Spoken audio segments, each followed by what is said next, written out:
Level of the prevention. Difference difference type के level of the prevention होते हैं। Most ऑफली चार टाइप के हमारे पास प्रिवेंशन होते हैं। प्रीमोडियल होता है, प्राइमरी होता है, सेकेंडरी और टर्सरी लेवल पे हम प्रिवेंशन कर सकते हैं। इसका मतलब ये होता है कि डिजीज होने से पहले ही हम उनका रोकथाम करें। डिजीज हो गई तो उसके कॉम्प्लिकेशन होने से उनके रोकथाम किया जाए, या उसके कॉम्प्लिकेशन होने से पेशेंट को प्रिवेंशन किया जाए। कॉम्प्लिकेशन हो गया तो उसको रिहेबिलिटेशन किया जाए। ये लेवल ऑफ प्रिवेंशन से होते हैं। जो CHO, नोरसेट की एग्जाम, ESI की exam, RRB, KGM exam, RML और GMCH, आपको एक क्वेश्चन तो देखने को मिलेगा ही कहीं ना कहीं। अब है primordial level of the prevention. First, इसके अंदर क्या होता है, क्योंकि डिजीज नहीं है लेकिन उसके रिस्क फैक्टर, डिजीज के कारक कारण होने फैक्टर आने से प्रिवेंशन करते हैं। जैसे कि एग्जाम्पल के लिए, जैसे कि 5 साल का बच्चा है, बच्चों को हम एडवाइस देते हैं कि आप रनिंग किया करो, आप डेली मॉर्निंग वॉक किया करो। 5 साल का छोटा बच्चा है, वो नहीं समझता है, फिर भी हम उनको एडवाइस देते हैं कि आपको हार्ट की बीमारी नहीं होगी, कार्डियक की प्रॉब्लम नहीं होगी, आप डेली लाइफ स्टाइल को अच्छा रखोगे तो। जैसे कि 5वीं 6वीं क्लास में पढ़ने वाली बच्ची है तो उसको हम मेंस्ट्रुएशन हाइजीन के बारे में बताते हैं। तो उनको हम प्रीमोडियल प्रिवेंशन, रिस्क फैक्टर आने से पहले ही उनको प्रिवेंशन करवा रहे हैं, एजुकेशन दे रहे हैं। ये primordial level of the prevention है। अब है प्राइमरी। प्रीमोडियल के अंदर रिस्क फैक्टर मौजूद नहीं था लेकिन उसके आने का डर था हमारे को। प्राइमरी लेवल ऑफ प्रिवेंशन के अंदर रिस्क फैक्टर मौजूद है, इससे प्रिवेंशन किया जाता है। रिस्क फैक्टर आ गया है, जैसे कि टोबैको खाने वाले को टोबैको नहीं खाने की एडवाइस देना, उनको समझाना कि टोबैको खाने से इंडिया के अंदर सबसे ज़्यादा ओरल कैंसर होता है और ओरल कैंसर की वजह से डेथ हो रही है लोगों की। सिगरेट स्मोकिंग करने वाले के एक दिन न एक दिन तो कैंसर होने के चांस होते हैं। वो अपना एक रिस्क फैक्टर साथ में लेके चल रहा है, जैसे हेलमेट लगाना, सीट बेल्ट बांधना ड्राइविंग के टाइम में।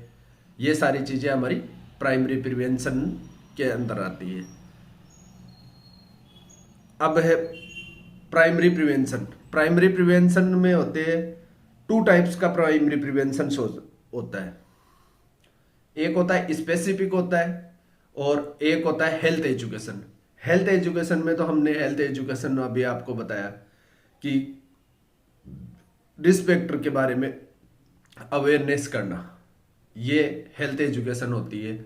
अलग अलग ऑर्गेनाइजेशन इनके बारे में एजुकेटेड करते हैं और प्रिवेंशन करने के लिए उनको, जैसे कि सबसे अच्छा मेथड होता है ये गाँव में है, शहरों के अंदर है, पोस्टर लगा के पोस्टर के साथ उनको एजुकेशन देना लोगों को। सेकंड सेकंड है स्पेसिफिक इम्यूनाइजेशन। स्पेसिफिक के अंदर आता है, जैसे कि स्पेसिफिक प्रिवेंशन के अंदर आता है इम्यूनाइजेशन। इम्यूनाइजेशन में जैसे कि हम ट्यूबरकुलोसिस से प्रिवेंशन कर सकते हैं, और रोटा वायरस, पोलियो की वैक्सीन देंगे तो हम पोलियो होने से बचा सकते हैं। तो ये स्पेसिफिक प्रिवेंशन है।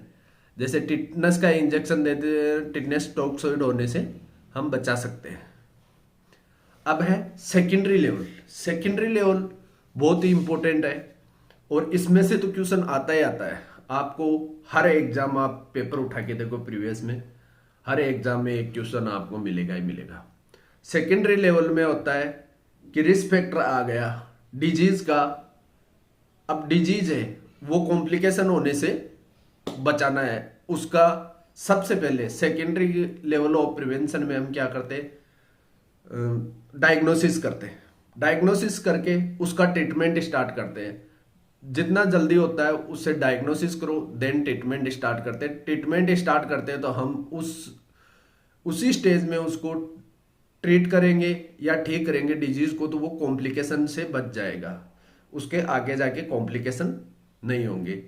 अब डायग्नोसिस है, जितने भी स्क्रीनिंग टेस्ट है वो सभी सेकेंडरी लेवल प्रिवेंशन में आएंगे। अब मैं अनलिस्ट करूंगा आपको कि सेकेंडरी लेवल में क्या आया, क्या क्या आएगा। ब्रेस्ट सेल्फ एग्जामिनेशन है, टेस्टिकुलर एग्जामिनेशन है, पेप स्मेयर एग्जामिनेशन है। ये सारे एग्जामिनेशन है जो स्क्रीनिंग टेस्ट है। ये है जो ससेप्टिबल जो हम टेस्ट करते हैं, वो सारे के सारे टेस्ट हमारे आते हैं स्केल ऑफ द प्रिवेंशन में। अब है डायग्नोसिस, बीपी से लेके एमआरआई तक। बीपी हो गया, शुगर हो गया, पल्स हो गया, MRI, CT scan, ultrasound, echo, x-ray, all investigation, pathology के इन्वेस्टिगेशन, बायोलॉजी के बायोकेमिस्ट्री के इन्वेस्टिगेशन, माइक्रोबायोलॉजी के इन्वेस्टिगेशन हो गए, सीरोलॉजी के इन्वेस्टिगेशन हो गए। जितने भी इन्वेस्टिगेशन है ये सारे के सारे सेकेंडरी लेवल ऑफ प्रिवेंशन में आते हैं। ट्रीटमेंट में हो गया से लेके कीमोथेरेपी तक जितना भी ट्रीटमेंट होता है वो सारा सेकेंडरी लेवल में आता है। चाहे वो हम छोटी सी छोटी, मान लो डायरिया हो रहा है, डायरिया का ट्रीटमेंट सेकेंडरी लेवल में आएगा।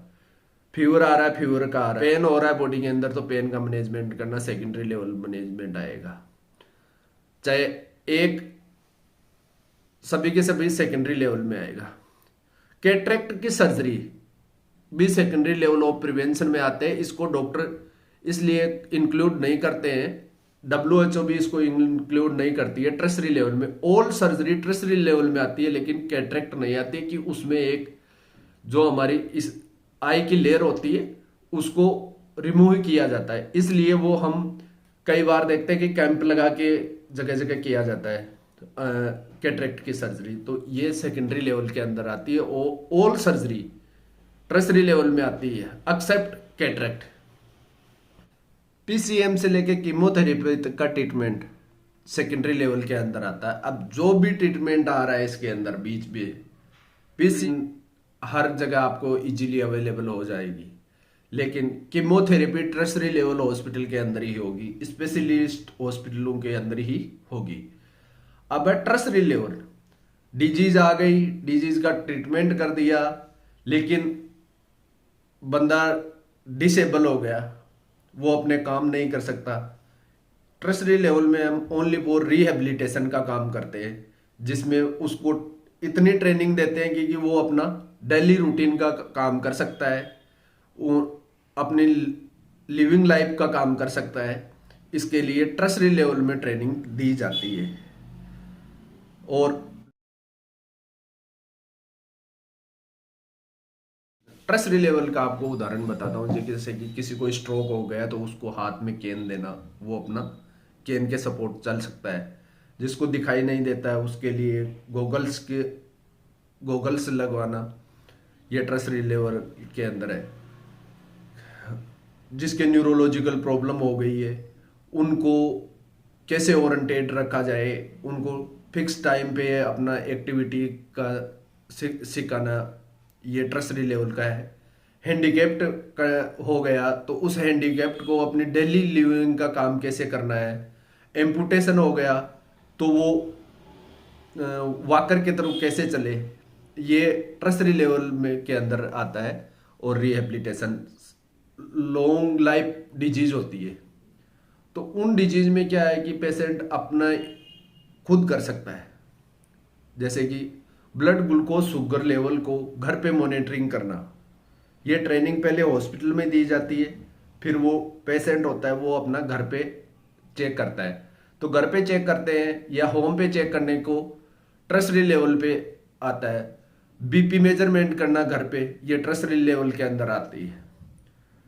ये हमारे 4 टाइप का लेवल प्रिवेंशन ऑफ लेवल था, जो जिनमें हमारे को बारी बारी पूछा जाता है। एक मम्स, ये एक आपको PR यादव के अंदर क्वेश्चन मिलेगा कि ये मम्स का बच्चा है, मम्स विथ मम्स के साथ उसको आइसोलेट किया जा रहा है, तो वो कौन सा लेवल का प्रिवेंशन है। तो वो मम्स डिजीज प्रेजेंट है तो वहां पे वो सेकेंडरी लेवल का प्रिवेंशन है। और आइसोलेशन आइसोलेशन है सेकेंडरी लेवल प्रिवेंशन में आता है, जिसमें कि डिजीज का कंफर्मेशन हो गया है, उसके बाद में जिसको हम आइसोलेट करते हैं तो वो आता है सेकेंडरी में। और जिनमें डिजीज के साइन सिम्टम नहीं है लेकिन वो डिजीज वाले पर्सन के संपर्क में आ गए, उनको हम अलग से रखते हैं तो उसको बोलते हैं क्वारंटाइन। ये क्वारंटाइन आता है primary level of the prevention में। इसका हमारे एफर्ट अच्छे लगे तो चैनल को लाइक करें, सब्सक्राइब करें।